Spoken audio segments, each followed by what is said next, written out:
दोस्तों, गौतम बुद्ध की शिक्षा हर किसी के जीवन को नई दिशा दे सकती है। अगर आप भी इसे मानते हैं तो कमेंट्स में नमो बुद्धाय लिखना मत भूलिए। एक समय की बात है, नगर में एक व्यापारी रहता था। अपने और अपने परिवार के भरण पोषण के लिए वह नमक का व्यापार करता था। उसके परिवार में पत्नी और 2 पुत्र थे। व्यापारी के दोनों पुत्रों का स्वभाव बिल्कुल अलग था। जहां एक और बड़ा पुत्र बहुत ही संकोची और शर्मीले स्वभाव का था। उसे किसी से बात करने में भी शर्म आती थी। वहीं उसका छोटा पुत्र बहिर्मुखी स्वभाव वाला व्यक्ति था। वह किसी से भी अपनी बात कहने में कभी संकोच नहीं रखता था। लोग अक्सर बड़े पुत्र को भोला और बेवकूफ समझते थे। कई बार लोग उसके भोलेपन का फायदा भी उठा लेते थे। वह पलटकर कभी किसी को भी कुछ नहीं कहता था। व्यापारी अपने पुत्र के इस स्वभाव के कारण बहुत अधिक नाराज होता था। बातचीत न कर पाने और शर्मीले स्वभाव के कारण व्यापारी ने कई बार अपने पुत्र की पिटाई भी कर दी थी। हालांकि इस वजह से उसके पुत्र का स्वभाव सुधरने के बजाय और भी खराब हो गया। बचपन से ही बड़ा पुत्र बेहद परेशान रहने लगा था। उसके अंदर आत्मविश्वास की कमी हो गई थी। परीक्षा में वह आते हुए प्रश्नों के उत्तर भी अपने मन के डर के कारण नहीं लिख पाता था। इस कारण उसकी शिक्षा भी ठीक ढंग से नहीं हो पाई। बड़ा पुत्र जब युवा अवस्था को प्राप्त हुआ तब व्यापारी ने उसे अपने साथ व्यापार में हाथ बटाने को कहा। अपने पिता से डर के कारण वह व्यापार करने को तैयार हो गया, किंतु वह कई बार ऐसी गलतियां कर देता जिससे व्यापारी बहुत अधिक नाराज हो जाता। एक दिन व्यापारी किसी दूसरे काम के कारण शहर गया हुआ था। उस समय उसकी दुकान पर बड़ा पुत्र बैठा हुआ था। तभी कुछ लोग आए। उन्होंने बड़े पुत्र से कहा, हमें तुम्हारे पिता ने भेजा है। यह उनका संदेश है कि इस समय दुकान में नमक की जितनी बोरियां रखी हुई हैं वह सब हमें दे दें।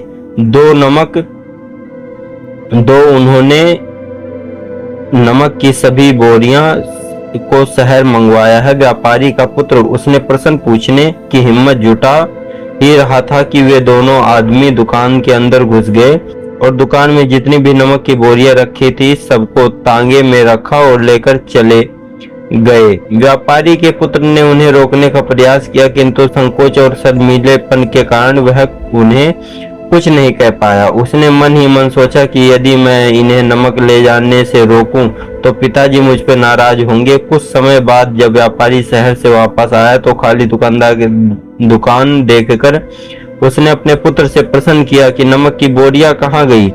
यह दुकान इतना खाली खाली क्यों है? तब बड़े पुत्र ने धीरे स्वर में कहा कि कुछ लोग दुकान पर आए थे और उन्होंने मुझसे कहा कि आपने नमक की बोरियां को शहर मंगवाया है और दुकान से सारी बोरियां को निकाल कर लेकर चले गए। व्यापारी ने अपना सर पीट लिया। उसने अपने पुत्र को दुकान से धक्का देते हुए कहा कि तू मूर्ख का मूर्ख ही रह जाएगा। वे लोग तुझे बेवकूफ बनाकर सारा सामान ले गए। तुमने मेरा बहुत भारी नुकसान करवा दिया। यहाँ से दूर भाग जाओ, घर वापस मत आना। यदि तुम वापस आए तो मैं तुम्हें पीट पीट कर सीधा कर दूंगा। व्यापारी का बड़ा पुत्र इस बात से बेहद दुखी हुआ। एक बार फिर उसके शर्मीले स्वभाव के कारण उसके पिता उससे और अधिक नाराज हो गए। साथ ही व्यापार में भी इतना नुकसान हो गया कि उस समय नगर के सभी लोग व्यापारी के पुत्र पर हंस रहे थे और उसका मजाक बना रहे थे। उसे बहुत अधिक शर्मिंदगी महसूस हो रही थी। यही वह समय था जब उसने सोच लिया कि अब उसके जीवन में कुछ भी ठीक नहीं हो सकता। वह सदैव मूर्ख का मूर्ख ही रह जाएगा और इस समाज में रहे रहे लोगों के साथ एक कदम से कदम मिलाकर कभी नहीं चल पाएगा। व्यापारी का पुत्र नगर से बाहर आ गया और एक नदी के किनारे बैठकर खूब रोया। गहरे पानी को देखकर उसके मन में विचार आया कि अब उसके जीवित रहने का कोई फायदा नहीं है। उसने सोच लिया कि आज वह इस नदी में डूबकर अपने आप को समाप्त कर लेगा। असफल जीवन जीने से अच्छा है कि वह स्वयं को समाप्त कर ले। उसने जैसे ही नदी में छलांग लगाई, एक बुद्ध भिक्षु ने उसे बचा लिया और नदी से बाहर निकाल कर ले आए। व्यापारी का पुत्र बौद्ध भिक्षु पर नाराज होने लगा और कहने लगा कि तुमने मुझे क्यों बचाया? मैं इस असफल जीवन को जीना नहीं चाहता। बौद्ध भिक्षु ने उसे समझाया कि जीवन एक ही बार मिलता है। यदि तुम जीवित नहीं रहोगे तो असफलता को खत्म करके सफल कैसे बनोगे? तब व्यापारी के पुत्र ने कहा कि मेरे जीवन में बहुत अधिक समस्याएं हैं। यह सभी समस्याएं मेरे संकोची और शर्मीले स्वभाव के कारण हुई हैं। मैंने अपने पिता का नुकसान करवा दिया। मैं एक अच्छा पुत्र नहीं हूँ। अपने स्वभाव के कारण मैं शिक्षा ग्रहण भी नहीं कर सका। यह सारा संसार मुझे मूर्ख समझता है। क्या किसी मूर्ख को इस संसार में जीने का अधिकार है? तब बौद्ध भिक्षु ने कहा कि तुम्हारे इस प्रश्न का उत्तर मेरे गुरु देंगे। चलो मैं तुम्हें मेरे गुरुदेव से मिलवाता हूँ। व्यापारी के पुत्र ने कहा वह किसी से बात नहीं करना चाहता। आज वह अपना जीवन समाप्त कर लेगा। किंतु बौद्ध भिक्षु के बार बार समझाने के बाद वह उनके साथ जाने और उनके गुरु से मिलने को तैयार हो गया। बौद्ध भिक्षु व्यापारी के पुत्र को आश्रम की ओर ले गए। वहां पर व्यापारी के पुत्र ने देखा कि एक व्यक्ति पेड़ के नीचे ध्यान मग्न बैठे हुए हैं। तभी बौद्ध भिक्षु ने कहा कि यह हमारे गुरु गौतम बुद्ध हैं। दोनों ने गौतम बुद्ध को प्रणाम किया। वह युवक वहीं पर बैठ गया और गौतम बुद्ध को देखकर रोने लगा। गौतम बुद्ध ने उसके रोने का कारण पूछा। तब उसने कहा आप ही मेरी आखिरी उम्मीद है। यदि आप मेरी समस्या का समाधान नहीं करेंगे तो मेरा यह जीवन समाप्त हो जाएगा। गौतम बुद्ध ने व्यापारी के पुत्र से उसकी समस्या के बारे में पूछा। तब उसने बताया कि किस प्रकार वह बचपन से ही शर्मीले और अंतर्मुखी स्वभाव का है। इस कारण लोग उसे मूर्ख समझ लेते हैं और उसके पिताजी भी उससे प्रेम नहीं करते हैं। तब गौतम बुद्ध ने युवक को शांत कराते हुए कहा कि मेरे पास तुम्हारी समस्या का समाधान है। तुम्हारा जीवन बहुत ही आसान हो सकता है। तब युवक ने कहा क्या सचमुच ऐसा हो सकता है? आप बहुत ही महान व्यक्ति तो प्रतीत होते हैं। आपके तो कई शिष्य हैं।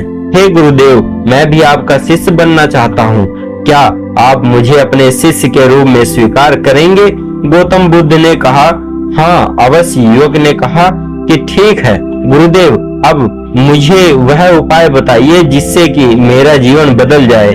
गौतम बुद्ध बोले किंतु उससे पहले तुम्हें मेरे कुछ महत्वपूर्ण कार्य करने होंगे।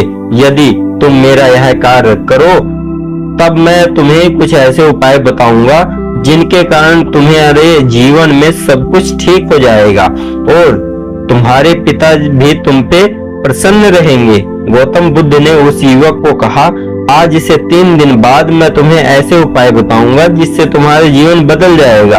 किंतु 3 दिनों तक तुम्हें मेरे सभी कार्य करने होंगे जैसे जैसे कहूंगा। यदि तुम वह कार्य को करने में सफल रहे तो तीसरे दिन के बाद तुम्हारा जीवन बदल जाएगा। तुम्हारा पहला दिन कल से शुरू होगा। अभी जाओ और आश्रम में ही आराम करो।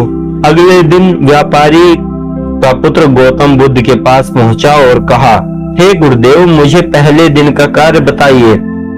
तब गौतम बुद्ध ने कहा कि आज तुम्हें 10 अजनबी व्यक्तियों से बातचीत करनी है। उनका हाल चाल जानना है। इसका लेखा जोखा शाम तक लेकर आना है। व्यापारी के पुत्र को बड़ा ही संकोच महसूस हुआ, किंतु उसने गौतम बुद्ध को हाँ कर दिया था। वह निकल पड़ा। 10 अजनबी लोगों से बात करने।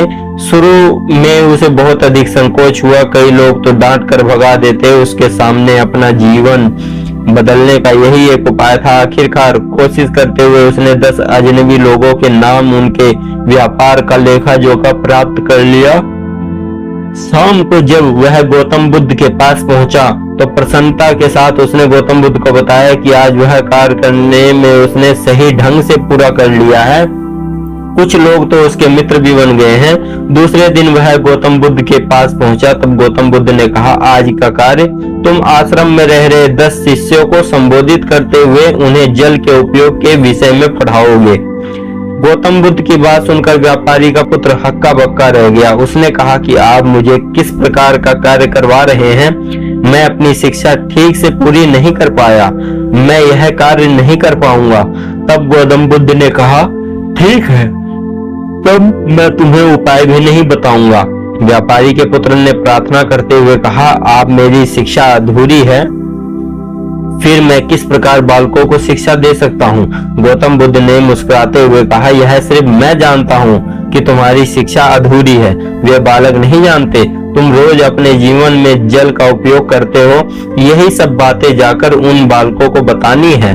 आखिरकार व्यापारी के पुत्र के पास कोई रास्ता नहीं बचा। हिम्मत जुटाकर वह उन बालकों के पास पहुंच गया।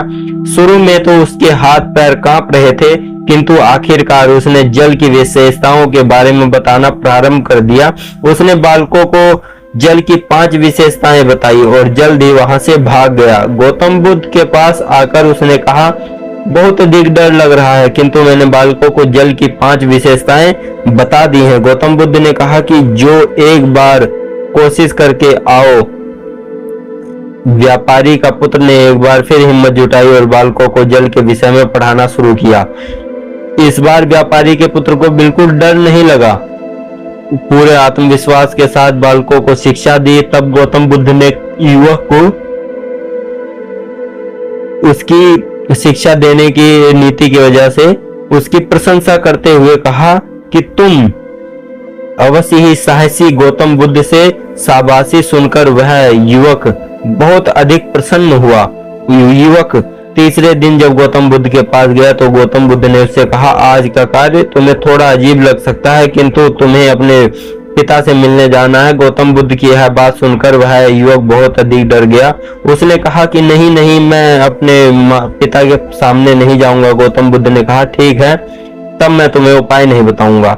आखिरकार उस युवक को गौतम बुद्ध की बात माननी पड़ी। गौतम बुद्ध ने उसे समझाया कि अपने पिता के पास जाकर उनसे क्षमा मांगनी है और कहना है कि तुम्हें एक और अवसर दें ताकि तुम समय को बुद्धिमान साबित कर सको। उसने युवक ने बड़ी हिम्मत के साथ अपने पिता का सामना किया और उसने उनसे क्षमा मांगी। आखिरकार व्यापारी ने अपने पुत्र को क्षमा कर दिया और उसे दूसरा अवसर देने के लिए तैयार हो गए। व्यापारी का पुत्र गौतम बुद्ध के पास आया। उसने जब उपाय के बारे में जानना चाहा तब गौतम बुद्ध ने कहा कि तुमने स्वयं ही अपना उपाय खोज लिया है, तुम किसी से बात से डरते नहीं हो। अब हम कितने आत्मविश्वास के साथ कह सकते हैं कि कितने शर्मीले स्वभाव के थे तुम, और अब तुमने स्वयं ही अपना उपाय खोज लिया है। तुम किसी बात से नहीं कर पाते थे, अब कर पाते हो। शर्मीले थे, सब कुछ तुम्हारे मन में बैठा हुआ था, डर था कि हम कितने आत्मविश्वासी हैं, कितने शर्मीले हैं और हमारे अंदर कितना डर है, यह सिर्फ हमें पता होता है। बाहरी दुनिया में किसी को पता नहीं होता है। बाहरी दुनिया में हम स्वयं को जिस प्रकार दिखाते हैं, लोग हमें इस प्रकार का ही समझते हैं। अगर तुम आत्मविश्वासी नहीं हो तो भी अनजान व्यक्तियों के सामने यदि आत्मविश्वास होने का एक अभिनय करो तो किसी को पता ही नहीं चलेगा कि तुम कौन हो। वह युवक समझ गया था कि गौतम बुद्ध उसे क्या बताना चाह रहे हैं। गौतम बुद्ध को धन्यवाद किया। उसने वादा किया कि वह जीवन में सफल होकर दिखाएगा। दोस्तों, यह वीडियो पसंद आई हो तो लाइक जरूर करें और चैनल को सब्सक्राइब करना न भूलें। आपके पास कोई भी ऐसा शर्मीला और संकोची स्वभाव का व्यक्ति हो तो उसे यह वीडियो जरूर शेयर करें ताकि उसकी सहायता हो सके। आपने हमारी वीडियो देखी, आपका बहुत बहुत धन्यवाद।